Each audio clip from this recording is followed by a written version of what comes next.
Bendiciones con todos. Tema 150, las verdades de la palabra de Dios. Hoy, el uso adecuado de las parábolas, y utilizamos Mateo capítulo 13, versículo del 34 al 35, que dice lo siguiente. Todo esto habló Jesús por parábolas a la gente, y sin parábola no les hablaba, para que se cumpliese lo dicho por el profeta, cuando dijo: abriré en parábolas mi boca, declararé cosas escondidas desde la fundación del mundo. El apóstol Mateo inicia el capítulo 13 con una nueva serie de mensajes que nuestro Señor Jesucristo enseñó a las personas. Anteriormente habíamos visto dos grandes discursos: el Sermón del Monte en Mateo capítulo del 5 al 7 y las instrucciones a sus apóstoles en cuanto a la tarea evangelizadora que iba a realizar, Mateo capítulo 10. Ahora Mateo nos presenta otro de los grandes discursos que Jesús dio en forma de parábolas. No olvidemos que el propósito principal de este evangelio es presentar a Jesús como el Mesías Rey que fue anunciado por la ley, los profetas y los salmos. Y ahora el autor volverá a aprovechar la ocasión para enlazar los acontecimientos presentes con otra de las profecías que se encuentran en el Antiguo Testamento. El uso adecuado que Jesús le da a las parábolas. Nuevamente leemos Mateo 13 del versículo 34 al 35, que dice: todo esto habló Jesús por parábolas a la gente, y sin parábolas no les hablaba, para que se cumpliese lo dicho por el profeta, cuando dijo: abriré en parábolas mi boca, declararé cosas escondidas desde la fundación del mundo. Ya anteriormente en Mateo capítulo 13, versículo del 10 al 17, se explicó las razones por las cuales Jesús les hablaba a las personas en parábolas, y allí se mostró que estas eran el cumplimiento profético de un pasaje de Isaías. Ahora en estos versículos se muestra el buen uso que nuestro Señor les da a las parábolas, y una vez más Mateo enlaza estos acontecimientos con una profecía que está registrada en el libro de los Salmos. En Marcos se nos da un detalle extra acerca del uso que Jesús le daba a las parábolas. Escuche Marcos capítulo 4, versículo del 33 al 34. Con muchas parábolas como esta les hablaba la palabra, conforme a lo que podían oír, y sin parábolas no les hablaba, aunque a sus discípulos en particular les declaraba todo.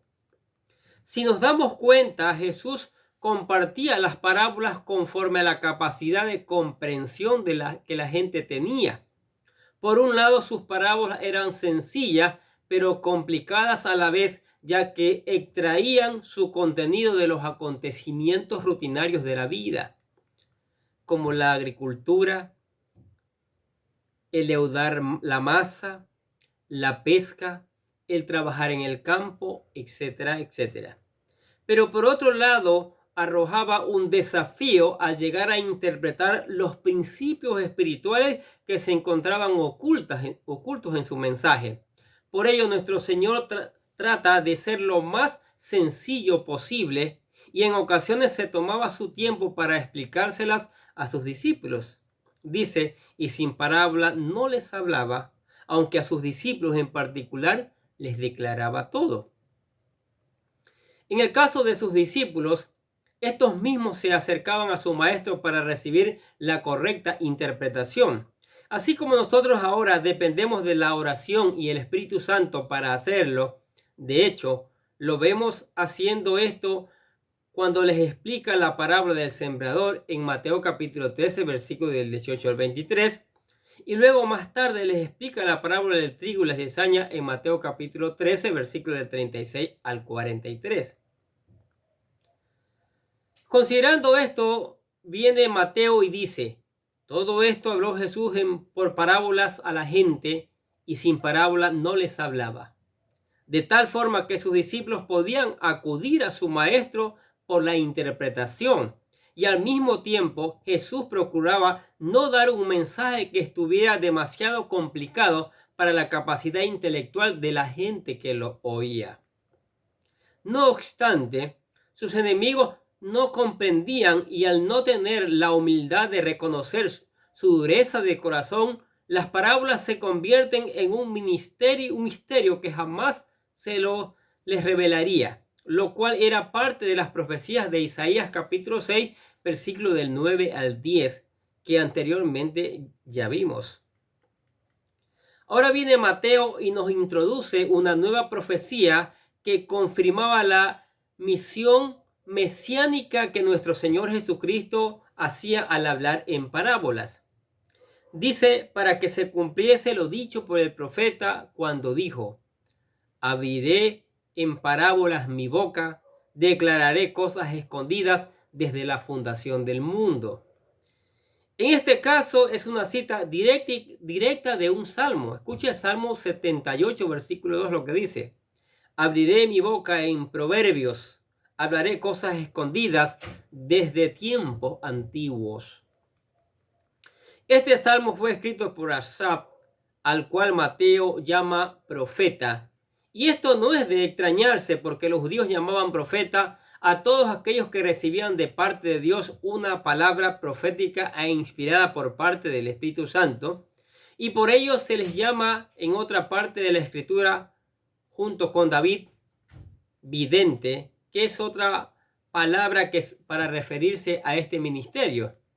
Escuche 2 de Crónicas capítulo 29 versículo 30, lo que dice: entonces el rey Ezequías y los príncipes dijeron a los levitas que alabasen a Jehová con las palabras de David y de Asaf vidente, y ellos alabaron con gran alegría y se inclinaron y adoraron.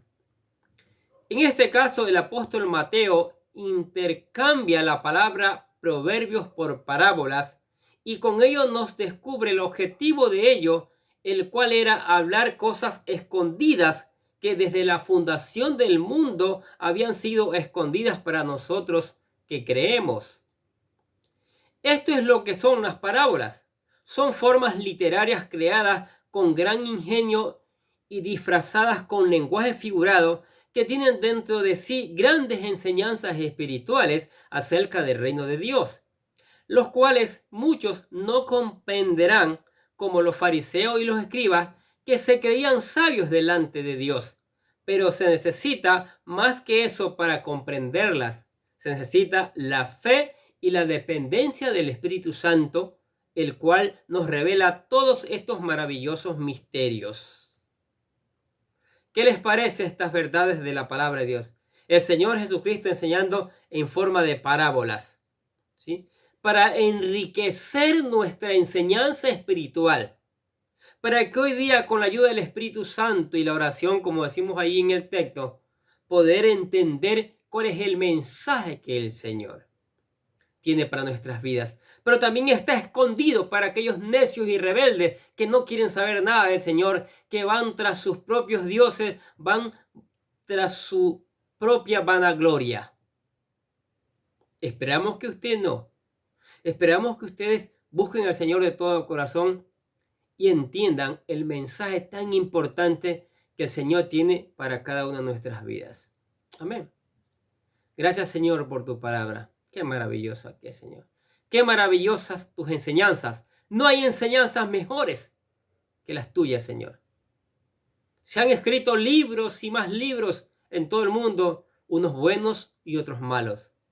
Pero nunca como tu palabra, nunca como la Biblia, donde está escrita tu voz, tus mandamientos, las reglas que tienes para el ser humano, las promesas de vida eterna, entre otras cosas maravillosas, Señor. Te damos gracias por eso. Te damos gracias por tu palabra, Señor. Te damos gracias. Te bendecimos, Señor. Bendecimos porque permitiste que se escribiera para nosotros hoy día esa palabra. Y también te damos gracias por tu amor, por tu misericordia, por tus bendiciones que son maravillosas y abundantes. Y Padre, bendecimos también a los amigos, a la familia, a los que están oyendo esta palabra. Que no seamos meros oidores, que seamos hacedores, como dice Santiago. Pongamos en práctica tu palabra. Oramos en el nombre del Señor Jesucristo.